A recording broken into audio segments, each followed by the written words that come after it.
Two of war games in Iran, the Islamic Republic flexing its military muscle, kicking the tires, if you will, on its air defense systems. Analysts say Tehran's preparing to protect its nuclear facilities, getting ready for a possible airstrike from Israel. Jim Walsh is an MIT professor for international security and an expert on Iran. Jim, welcome to you. Good to see you again, Trey. So Iran is conducting these large-scale military exercises. Jim, are they showing off? Are they getting ready for something? What do you make of these? They almost nowadays constantly hold exercises of one kind or another.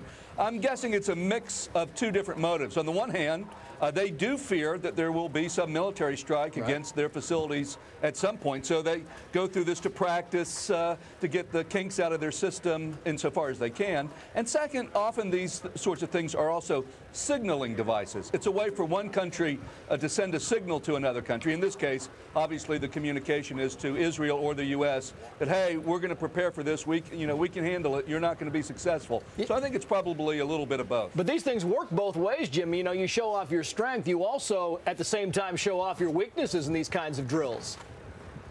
Oh, I agree with you, Trace. I agree absolutely. I'm sure both the U.S., Israel, and others are watching every detail, every aspect of this military game to try to glean information that would be helpful in case they do end up carrying out a military strike.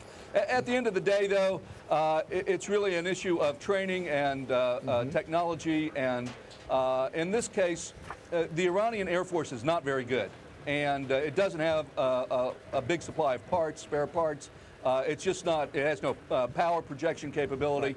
And so what they're hoping, the Iranians are hoping, is that Russia will sell them the S-300, which is an air missile defense system that is fairly advanced and would pose a problem to incoming strikes. And what if they get those? That's the question, Jim. What if they get those? How many warnings does Iran get? We talk every day here about Iran being defiant, and they're getting warnings from Israel, from the United States. At what point in time do you get enough warnings that push comes to shove?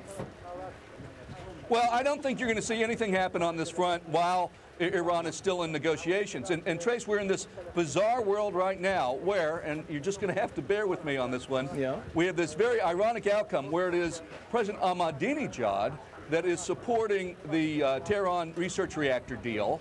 And he's being criticized by the reformers who are anti-Ahmadinejad, and he's being criticized by hardliners in Iran who are anti-Ahmadinejad. So I think a lot of it depends on where this deal goes.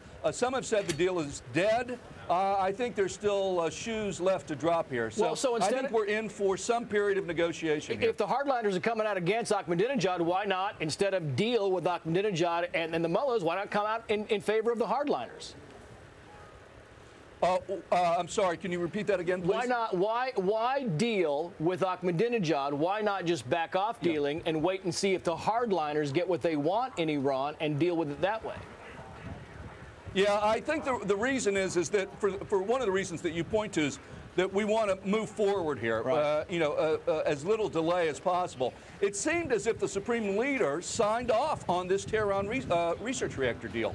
That's what, most of my colleagues sort of guessed happened. So it looked like a deal was in hand. But once the deal returned back to Tehran, it caused such a political scuffle that things got delayed. Again, I still think they may pull this out of the fire.